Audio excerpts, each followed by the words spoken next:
राम राम मंडळी. कुस्ती हा आपल्या देशाचा फार जुना, गौरवशाली आणि मानाचा खेळ आहे. हजारो वर्षांची परंपरा असलेला हा खेळ आजही गावोगावी आखाड्यांच्या रूपाने जिवंत आहे.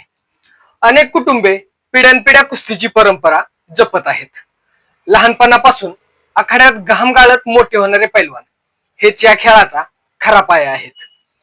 आज कुस्तीचे अनेक प्रकार अस्तित्वात आहेत. मातीतील कुस्ती, मॅटवरील freestyle, Greco Roman, belt wrestling, beach wrestling, grappling, Kazakh आणि महिला कुस्ती असे विविध प्रकार देशभर तसेच आंतरराष्ट्रीय स्तरावर खेळले जात आहेत. हे सर्व कुस्ती प्रकार जागतिक कुस्ती संघटना युनायटेड वर्ल्ड रेसलिंग अर्थातच UWW मान्यता प्राप्त आहेत. प्रत्येक कुस्ती प्रकारासाठी वेगवेगळ्या पातळ्यांवर संघटना कार्यरत आहेत. या संघटनांचे मुख्य उद्दिष्ट म्हणजे कुस्तीचा विकास करणे, स्पर्धांचे आयोजन करणे आणि खेळाडूंना योग्य सुविधा उपलब्ध करून देणे हे असले पाहिजे. हेही मान्य करावे लागेल की आज बऱ्याच संघटनांमध्ये पैलवान किंवा माजी पैलवान प्रतिनिधी आहेत आणि ते चांगले कामही करत आहेत.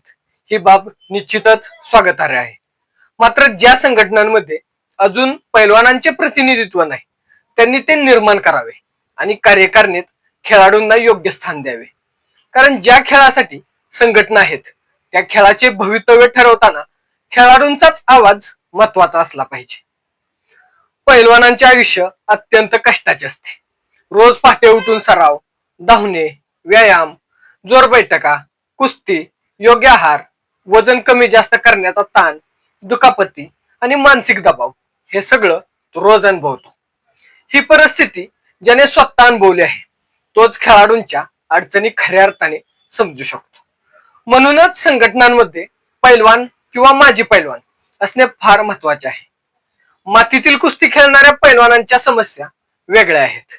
अनेक ठिकाणी आखाडे नाहीत, योग्य प्रकारची माती उपलब्ध नाही, सरावासाठी कायमस्वरूपी जागा नाही. मॅट आणि फ्रीस्टाईल कुस्ती या प्रकारात खेळणाऱ्यांना दर्जेदार मॅट, जिम, प्रशिक्षक आणि नियमित स्पर्धांची गरज असते.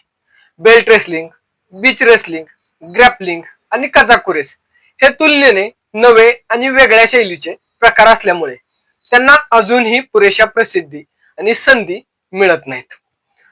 महिला कुस्तीच्या बाबतीत तर अधिक संवेदनशील मुद्दे आहेत. महिला पैलवानांना सुरक्षित सराव जागा, महिला प्रशिक्षक, स्वतंत्र सुविधा आणि योग्य मार्गदर्शनाची गरज असते. या अडचणी महिला पैलवानच चांगल्या प्रकारे मांडू शकतात. म्हणूनच महिला कुस्तीच्या संघटनांमध्ये महिला पैलवानांचे प्रतिनिधित्व असणं अत्यंत आवश्यक आहे. या सर्व गोष्टी एकत्रित पाहिल्या तर स्पष्ट होतं की प्रत्येक कुस्ती प्रकारातील खेळाडूंचा आवाज संघटनांमध्ये पोहोचणे ही काळाची गरज आहे. जर संघटनांमध्ये पैलवान प्रतिनिधी असतील तर स्पर्धांचे नियम खेळाडूंच्या सोयीने बनतील. बक्षिसांची रक्कम, मानधन, प्रवास भत्ता, नोंदणी फी यासारख्या विषयांवर योग्य आणि न्यायाचे निर्णय होतील.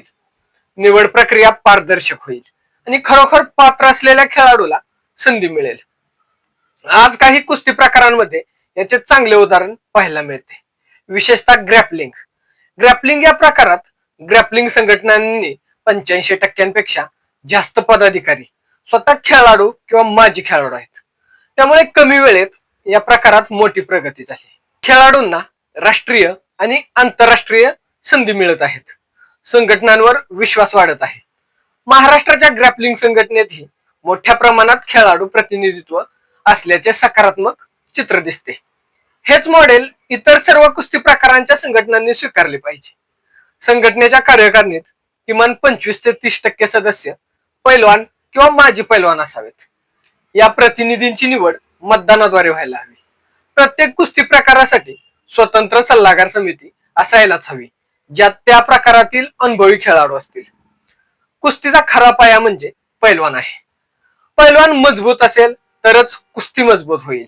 म्हणूनच सर्व प्रकारच्या कुस्ती प्रकारांच्या सर्व संघटनांमध्ये पैलवानांचे ठोस, प्रभावी आणि सन्मानजनक प्रतिनिधित्व असणे ही आजच्या काळाची सर्वात मोठी गरज आहे.